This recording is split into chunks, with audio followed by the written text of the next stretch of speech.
سلامونه ملګرو قدرمنو لیکچر د پولیټیکل ساينس ته او د نن ټاپک ته بیسیک هیومن رائټس چې کوم بنیادی انساني حقوق دي او بیا د دې ډیویژن شوی په درې مین کټګوریز کې نو هر یو ملک په خپل آئین کې خپل وګړو لا سټیزنز لا د بیسیک هیومن رائټس ورکړي خو فرام سټیټ ټو سټیټ دې کې لږ ډېر اختلافي او مختلفي دي یو بل نه لکه چېرته به یو ملک کې هغې وګړو ته څه حقوق به داسې چې به ورته حاصلي بل ملک کې به هغه نه حاصله خو دا دلته کې چې موږ کومه خبره کوو نو دا د پولیټیکل ساينس په رڼا کې هغه جنرل هیومن رائټس چې دي هغه انساني حقوق چې په هغې باندې تقریبا ټول ملکونه یا اقوام متحده چې ده نو هغې هغه چارټر چې دی بیسیک هیومن رائټس نو هغې په اتفاق لري نو دا درې چې کوم مین کټګوریز دي چې دا پکې تقسیم دي نو هغې کې لومبی سیول دی دویم اکنامک دی او دریم پولیټیکل دی نو په نمبر په دې باندې ځان پوهه کولو کوشش کوو خو د ټولو نه لومبی ځان په دې باندې پوهه کول دي چې اول د رائټ څه ته وایي وټ از د رائټ نو د رائټ ډیفینیشن چې دی نه دا دی چې اټ از ا کلیم of doing or having something which is recognized by the fellow beings and the state دا یو حق دی of doing د یو کار کولو or of having something یا د یو سیز ځان سره د ساتلو چې موږ به ومنه دا د ما حق دی چې موږ سره صحیح دا ځان سره د ساتلو خو که چېرې دا د فیلو بینګز چې کوم دي لکه نور چې کوم سټیزنز دي چې د هغوی د طرف نه دا تسلیم شوی تسلیم شدی او یا د سټیټ او د ګورنمنټ د طرف نه چې هم تسلیم شدی که چېرې د هغوی د طرف نه تسلیم شده نه لکه د مثال په طور باندې زه وایم چې دا زما حق دی چې دا ما سره څه دي خو هغه نور وایي چې هسې ستا حق دی نو بیا خو دا زما حق نه دی که نه یا سټیټ وایي چې هسې ستا حق دی نو بیا خو دا زما حق نه دی نو مطلب دا دی چې د یو کار کولو یا د یو څیز د ساتلو دعوا خو چې هغه د نور فیلو بینګز نور سټیزنز د طرف نه وګړو د طرف نه او د ریاست د طرف نه تسلیم شوي نه واله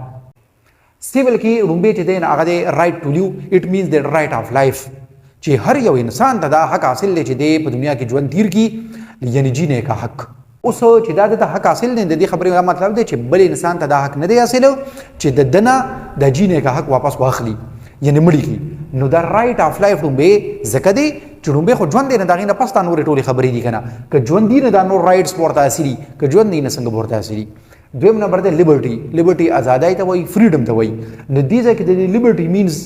دا دی چې دومره ازادي د هر یو انسان حق دی چې هغه دا ټول رایټس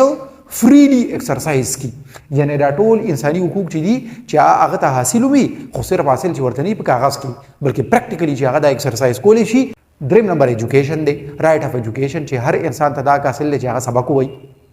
ریلیجن د ریلیجن د دې دا مطلب دی چې هر یو انسان ته دا حق حاصل دی چې دی په کوم یو مذهب باندې دی چې دغه مذهب چې کومې طریقې دي کومې عبادات دي چې هغه وکړي د دې مذهب تبلیغ وکړي د دې مذهب هغه چې کومې عبادت خانې دي هغه جوړې کړي خو د مذهب تبلیغ به د بل مذهب د بدنامولو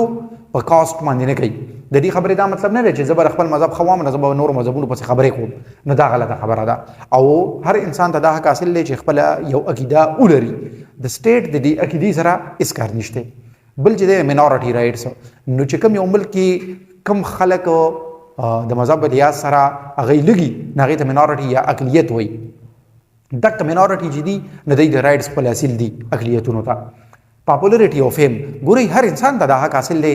که چېرې په ده کې کیپیسټي او کیپیبلیټي وي نو چې دی شناخت ځان له جوړ کړي شهرت ځان له جوړ کړي یو پروفایل ځان له جوړ کړي یو سټیټس ځان له جوړ کړي او عزت وګټي یاد وساتئ چې عزت ګټل د پیسو ګټلو نه ګران کار دی او ځان له د پوره یو پروفایل جوړولو لپاره پوره یو ژوند پکار دی او بیا موږ دومره په اسانه باندې یو عزتداره او قدرمن سړي پسې چې کوم دی بدې ردې شروع کړو د عزت والا ټول خراب کړو اسوسییشن یعنی تنظیم جوړولو نه هر چاته دا حق حاصل دی چې دوی تنظیمونه جوړ کړي تنظیمونه سماجي هم کیدی شي سیاسي هم کیدی شي معاشي هم کیدی شي د دې نه نور علاوه هم کیدی شي فیملی لایف هر یو انسان ته دا حق حاصل دی چې د کوم خاندان دی هغه خاندان سره به ژوند تیروي چې د کور کوم دیوالونه دي او د هغې دننه کوم لایف دی نو دغه لایف تیرولو هر چاته حق هم حاصل دی او بل چاته حق نه دی حاصل چې په دې کور کې دننه مداخلت وکړي پرایویسي ده د هر انسان خپل پرسنل لایف دی او دته د خپل پرسنل لایف په خپله خوښه د تیرولو حق حاصل دی دته حق حاصل دی چې د پرایویسي څوک ماته نه کړي او که چېرې څوک یې ماتوي نو دی په عدالت کې به هغه باندې بیا کیس کولی شي او د دې نه پس په سیول رایټس کې اخري چې کوم دی نه هغه ویمن رایټس دی د دې خبرې دا مطلب نه دی چې دا د ټولو نه لیس امپورټنټ دی نه اخري دی نه دا خو په لیک کې چې کوم دی نه اخري راغلی دی د ویمن رایټس چې د ښځو کوم حقوق دي نو د دې ښځو د حقوقو هېڅ چېرې دا مطلب نه دی چې د سړو ځان له حقوق نشته په دې کې چې موږ ویمن رایټس لیکلي دي موږ پکې مین رایټس ولې نه دي لیکلي نو د دې اصل کې دا جواب دی کنه چې ویمن یعنی زنانه چې دي نه هغه د معاشري کمزوري طبقه را او مرد بالادسته میل ډومینیټډ سوسایټیز په دنیا کې ډېری دي نو د دې د وجې نه په ځان لا ځانګړي حیثیت کې ویمن رائټس لیکلی شي چې د زنانو سره چې کوم د دې حقوق دي چې د سره زیاتې ونشي او هغه حقوق دی ایکسرسایز کی خد دین پس اوس دا یو دی اکونومیک رائټس اکونومیک رائټس کې پراپرټي والا چې هر انسان ته دا حق حاصل دی چې هغه خپل پراپرټي ولري خپل پراپرټي ساتل هم شي او چې څه مو غواړي دا پراپرټي خرڅول هم شي او نور پراپرټي کې پیسې ورسره نه هغه اغستې هم شي ورک او د پروفیشن هر انسان ته حق حاصل دی چې هغه کم کار کوي هغه کار کولی شي روزګار کولی شي خو کچری هغه روزګار ته لپاره چې کوم کوالیفیکیشن دي او کوم شرایط دي نو که هغه په هغې باندې پوره راځي نه علي داسې نه ده ګینې چې انسان ته حق حاصل دی چې دی هر یو جاب کولی شي نو یو انسان دی او هغه سره بلسم پاس دی او وایي چې زه ولې 17 ګریډ کې نوکري نشم کولی دی ځکه نشي کولی چې دی ورته کوالفایډ نه دی څنګه چې په بزنس کې په اکنومیک کارپوریټ سیکټر کې معاهدې کېږي که نه یو کمپنۍ والا بلې کمپنۍ سره معاهده کوي یا یو ګاهک چې کوم دی نه لاړ شي چې د چا نه کومه خریداري کوي هغې سره معاهده کوي نو دا معاهدې چې دي کانټریکټس نو دا بیسیک هیومن رایټس کې راځي او یونین تنظیمونه چې دي نو ټریډ یونینز دي که نه لیبر یونینز دي دا ټول اکنومیک یونینز دي که نه نه معاشي میدان سره ریلیټډ چې کوم تنظیمونه دي نه هغه تنظیمونو جوړولو حق د خلکو ته حاصل دی پولیټیکل رایټس دي کې د ټولو نه نوم دی اوټ رایټ دی چې لکه څوک لکه اوس د پاکستان د قانون مطابق چې څوک ته الله سکار وري شناختی کارت جوړ دی نه اتوماتیکلی د هغه اوټینګ لیست دی نه هغې کې نوم راشي ا دې بیا اوټ جوړ شي نو هر یو ملک دغه یو حد خو مقرر دی کنه الیکشن نو بیا د الیکشن لپاره خپل ټایم دی لکه څنګه چې د پاکستان د قومي اسمبلی لپاره 25 ایئرز ایج مقرر دی نو کچري یو سړی د 25 سال دی نو دی بیا د الیکشن کې حصہ اخیستی شي نو د الیکشن کې حصہ اخیستل د وګړو حق دی پبلک افیس نه دی ځکه دوه مطلب مونږ اخیستی شو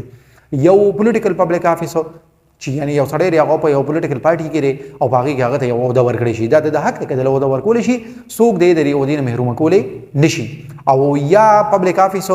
چې پبلک سروینټس چې سیول سروینټس چې کوم سرکاري ملازمین دي او افسران دي او هغوی خو په اصل کې دا د خلکو خادمین دي دی به د خلکو خدمت کوي که نه نو هر یو سړي ته دا حق حاصل دی که چېرې هغه کوالفایډ دی نو یو کرسۍ باندې کېناستی شي ډیمانسټریشن مظاهرې ته وایي نو لکه مظاهره موږ دې ځای کې دا ویلی شو چې وګړو ته دا حق حاصل دی که چېرې هغوی د ریاست د حکومت د پالیسو نه مطمئنه نه وي یا د هغوی د نقصان کېږي نو هغوی د دغې پالیسو په ضد کې خپله مظاهره کولی شي ډیمانسټریشن کولی شي نو ډیمانسټریشن به داسې کوي چې د هغې نه نورو انسانانو ته یا سټیټ ته یا د سټیټ پراپرټي ته نقصان به نه رسوي که چېرې نقصان رسوي نو بیا خو دا ډیمانسټریشن یعنې مظاهره نه ده دا احتجاج نه دی بلکې دا خو بیا فساد دی تخریبکاري ده انتشار دی نو بیا دا د دې اجازت نشته پولیټیکل پارټیز نو پولیټیکل پارټیز په پولیټیکل رایټس کې راځي چې لکه دا حق دی د انسانانو او د وګړو چې دی را یو ځای کېدی شي یو پارټي ځان له جوړولی شي چې کوم ایگزسټنټ پولیټیکل پارټیز دي نه هغې کې هم یو پارټي کې شرکت کولی شي داسې هم کولی شي چې یو پارټي پرېږدي او بلې ته لاړ شي نو په دې باندې قطعا نشته کرټیسزم تنقید دی په چا باندې په حکومت باندې نو هغه حکومتي پالیسۍ چې د هغې نه وګړو ته نقصان کیږي یا هغه ښې نه دي نو بیا د سټیټ وګړو ته ولس ته دا حق حاصل دی چې هغوی په دغه حکومتي پالیسو باندې تنقید وکړي بلکې تنقید چې دی دا خو د جمهوریت هغه سنټرل فګر دی که نه چې که چېرې تنقید په یو معاشره کې په حکومت باندې وګړي نشي کولی نو بیا خو د حکومت او د حکومتي اهلکارو خپله خوښه ده چې هغوی څه هم کوي د دې طریقې سره بیا حکومت اکثر ډیټریک شي او داسې پالیسو باندې راشي چې د هغې نه ریاست ته تباهي کېږي نو دغه بیسیک هیومن رایټس په اصل کې ډېر زیات اهم دي امپورټنټ دي ولې امپورټنټ دي ځکه چې که چېرې دغه حقوق په اصل کې چې چا له ورکړي شوي دي او دی ایکسرسایز کړي نو دې سره د ولس لپاره هم خیر خواهي ده او دا د ملک د ترقۍ راز دی او که چېرې یا ورکړي شوي نه دي هیومن رایټس یا ورکړي شوي دي خو هغوی پریکټیکلي دا ایکسرسایز کولی نه شي نو دغه ملکونو ته په دنیا کې په ورلډ سټیج باندې ښه نشي کتی بد ورته کتی شي او دی د ترقۍ په دې میدان کې هم بیا وروستو پاتې کېږي بل لیکچر کې به چې کوم هیومن ډیوټیز دي ډیوټیز آف سټیزنز دي د شهریو کوم فرایض دي نو به هغې باندې به خبره کوو تر هغه دمه راله اجازت راکوي د الله په امان